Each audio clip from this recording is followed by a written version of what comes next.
بسم اللہ الرحمن الرحیم۔ السلام علیکم دوستو، دنیا بھر کی ون لائن خبروں میں آج آپ سنیں گے، لیکن اس سے پہلے اگر ہو سکے تو لائک، سبسکرائب اور بیل آئیکن کا بٹن ضرور دبا لیں۔ شکریہ۔ لوگوں کی ایک بڑی تعداد کوکا کولا انتہائی شوق سے پیتی ہے، لیکن کیا آپ جانتے ہیں کہ کوکا کولا پینے کے بعد پہلے 1 گھنٹے میں آپ کے جسم کے ساتھ کیا ہوتا ہے؟ کوکا کولا میں موجود 10 چائے کے چمچ جتنی چینی آپ کے جسمانی نظام پر براہ راست اثر انداز ہوتی ہے، تاہم آپ کو فوراً کہہ نہیں آتی، کیونکہ اس مشروب میں موجود فاسفورک ایسڈ چینی کے ذائقے میں کمی واقع کر دیتا ہے، جسے اتنی بھاری مقدار میں پایا جانے والا میٹھا بھی بآسانی سے آپ کے جسم میں حل ہو جاتا ہے۔ یہ تمام کام کوکا کولا پینے کے لیے 10 منٹ میں انجام پا جاتا ہے۔ کوکا کولا پینے کے بعد پہلے 20 منٹ میں آپ کے خون میں موجود شوگر کی سطح میں اس حد تک اضافہ ہو جاتا ہے کہ جس کی وجہ سے آپ کے جسم میں موجود انسولین کو خاص مقدار کو بری طرح متاثر کرتا ہے۔ دوسری جانب آپ کا جگر جسم میں موجود شوگر کو اضافی چربی میں تبدیل کرنا شروع کر دیتا ہے۔ پہلے 40 منٹ میں آپ کے بلڈ پریشر میں اضافہ ہو جاتا ہے اور خون میں اضافی شوگر کی وجہ سے آپ کے جگر کے نظام میں بے قاعدگی پیدا ہو جاتی ہے۔ اس کے علاوہ دماغ کو موصول ہونے والے سگنلز میں بھی رکاوٹ پیدا ہوتی ہے۔ کوکا کولا پینے کے بعد پہلے 45 منٹ میں آپ کے جسم میں موجود کیمیکل جسے ڈوپامائن کہا جاتا ہے، اس کی پیداوار میں اضافہ ہو جاتا ہے۔ اس کیمیکل کا تعلق دماغ سے ہوتا ہے اور اضافی پیداوار دماغ کو نقصان پہنچاتی ہے۔ کوکا کولا پینے کے 1 گھنٹے کے بعد پیشاب کے ذریعے آپ کے جسم میں کیلشیم، میگنیشیم، زنک، سوڈیم، پانی اور الیکٹرولائٹ کی وہ مقدار بھی خارج ہو جاتی ہے جس کی آپ کے جسم کو اشد ضرورت ہوتی ہے۔ شوگر کی سطح میں ہونے والا اضافہ آپ کی طبیعت میں چڑچڑاپن اور اکتاہٹ پیدا کر سکتا ہے۔ اس کے علاوہ آپ کے دانتوں اور ہڈیوں کو کمزور بنا سکتا ہے اور ساتھ ہی آپ کے جسم میں پانی کی کمی بھی پیدا کر سکتا ہے۔ امریکہ میں 6 لاکھ امریکی کورونا کا شکار ہو کر ہلاک ہو سکتے ہیں۔ کورونا تیزی سے پھیل رہا ہے۔ ابھی ہلاکتوں کی تعداد 4 لاکھ ہے، جو 6 لاکھ تک پہنچنے کا امکان ہے۔ جو بائیڈن کی نئی انتظامیہ خاندانوں کو خوراک کی خریداری میں تعاون کے لیے مالی امداد فراہم کر رہی ہے۔ کورونا کی وجہ سے وہ غریب بچے جو اسکول کے کھانے پر انحصار کرتے تھے اب بھوک میں مبتلا ہیں۔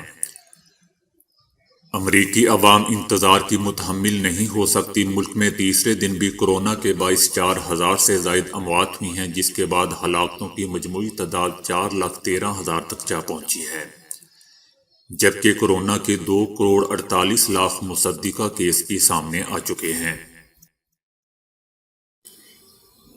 ایک مسجد ویکسین فراہم کرنے کے لیے کھلنے والے درجنوں ویکسینیشن مراکز میں شامل ہو گئی ہے۔ Al Abbas Islamic centre national health service NHS اور مقامی فارمیسیوں کے ساتھ شراکت کر کے برطانیہ کی پہلی مسجد بن گئی ہے، جس نے ملک میں ویکسینیشن مہم کے ایک حصے کے طور پر اپنے احاطے کی فراہمی کی ہے۔ مسجد کے امام شیخ نور احمد نے بتایا کہ وہ برطانیہ کی ویکسینیشن مہم میں حصہ لیتے ہوئے خوشی محسوس کر رہے ہیں۔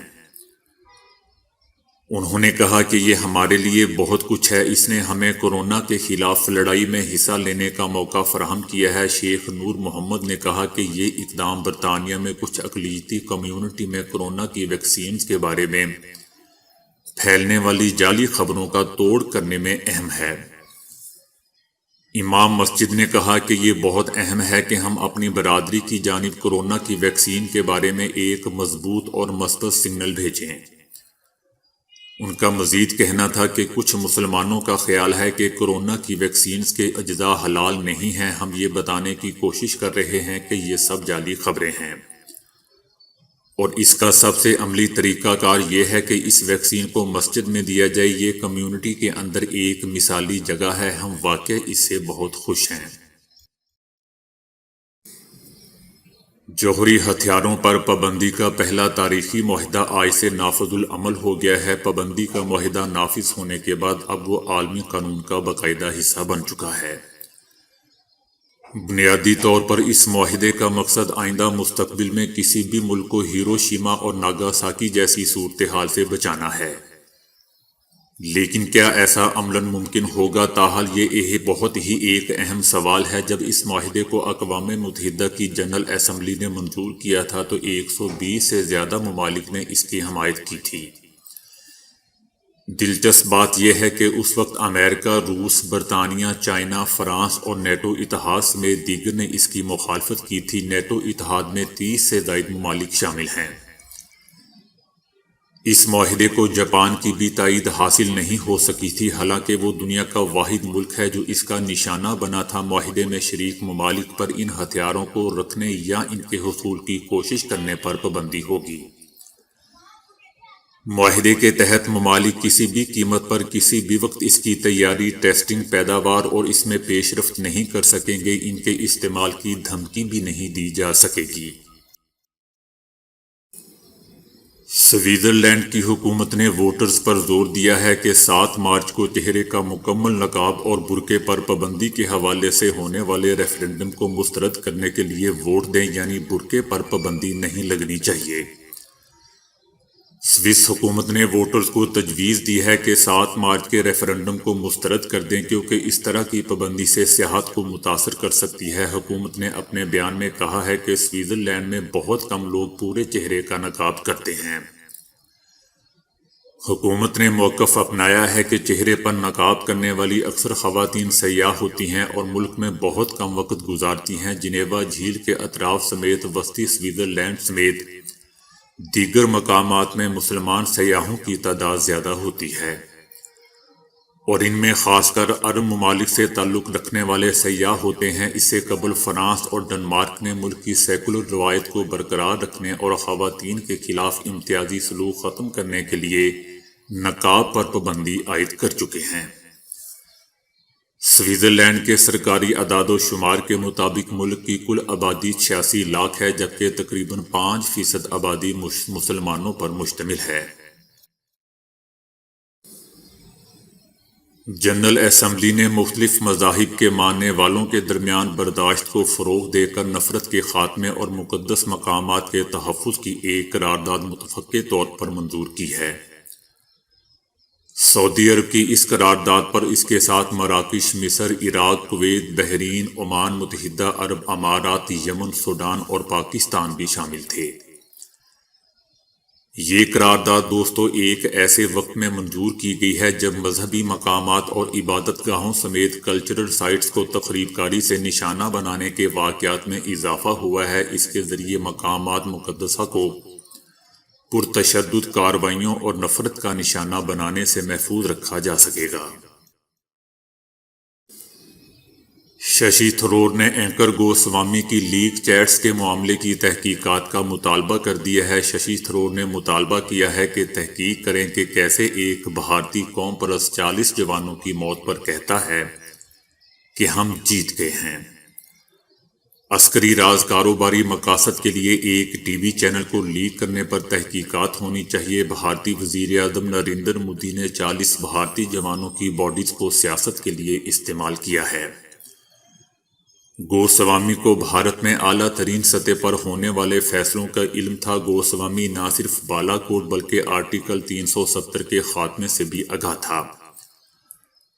بھارتی اینکر BARC کے سربراہ کے ساتھ مل کر اپنے چینل کی ریٹنگ بڑھانے پر بھی کام کرتا رہا۔ 23 فروری 2019 کو اس نے BARC سربراہ کو پاکستان سے متعلق بڑی خبر کی پیشگی اطلاع دی تھی۔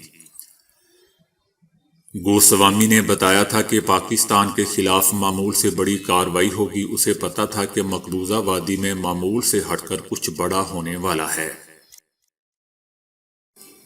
سابق الیکشن کمشنر PTI کا سب سے بڑا دشمن تھا، جس کی وجہ سے فارن فنڈنگ کیس میں تاخیر ہوئی۔ وزیر اعظم عمران خان کا کہنا ہے کہ فارن فنڈنگ کیس کی اوپن سماعت ہونی چاہیے۔ فارن فنڈنگ کیس میں خوف ہوتا تو اوپن سماعت کا نہ کہتا۔ سابق الیکشن کمشنر اپوزیشن کا لگایا ہوا تھا اور وہ PTI کا سب سے بڑا دشمن تھا۔ وہ PTI کے خلاف گیم کر رہا تھا۔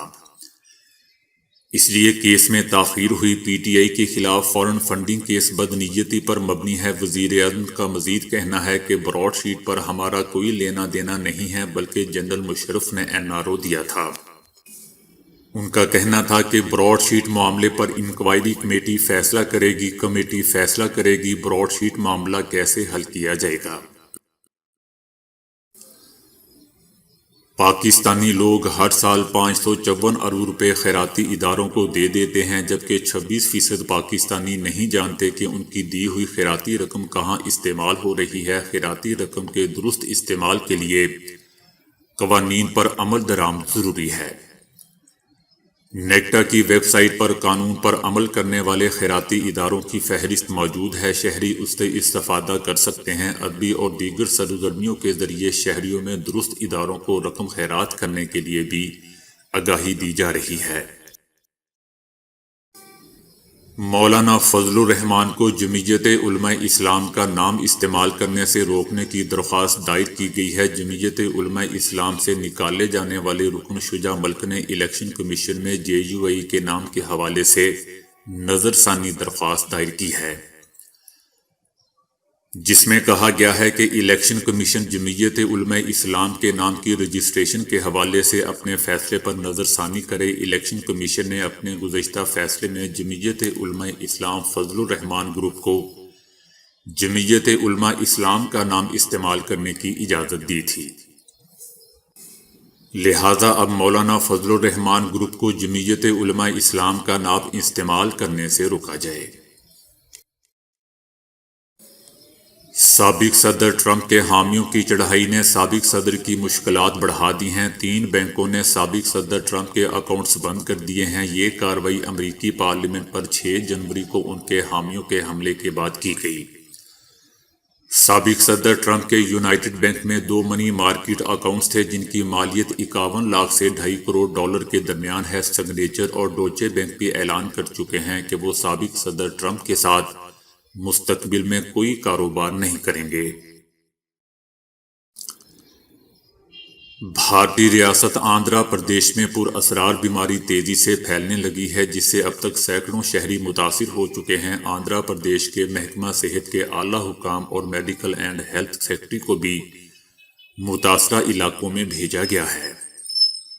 محکمہ صحت کی جانب سے جاری بیان میں عوام سے اپیل کی گئی ہے کہ وہ خوفزدہ نہ ہوں، کیونکہ گزشتہ دسمبر میں بھی یہ بیماری پھوٹ چکی ہے، جس سے متعدد لوگ متاثر ہوئے تھے، جن میں سے چند کی اموات بھی ہوئی تھی، جبکہ بقیہ خود بخود ٹھیک ہو گئے تھے۔ مختلف گاؤں میں اب تک اس نامعلوم یا پر اسرار بیماری سے 345 سے زائد شہری متاثر ہو چکے ہیں۔ اس بیماری میں متاثرہ شخص کو متلی کے بعد قے ہوتی ہے، جس کے بعد اس پر غشی کے دورے پڑتے ہیں اور پھر وہ بے ہوش ہو جاتا ہے۔ تو دوستو، آج کے لیے اتنا ہی۔ ویڈیو کو لائک اور شیئر کرنے کا بہت بہت شکریہ۔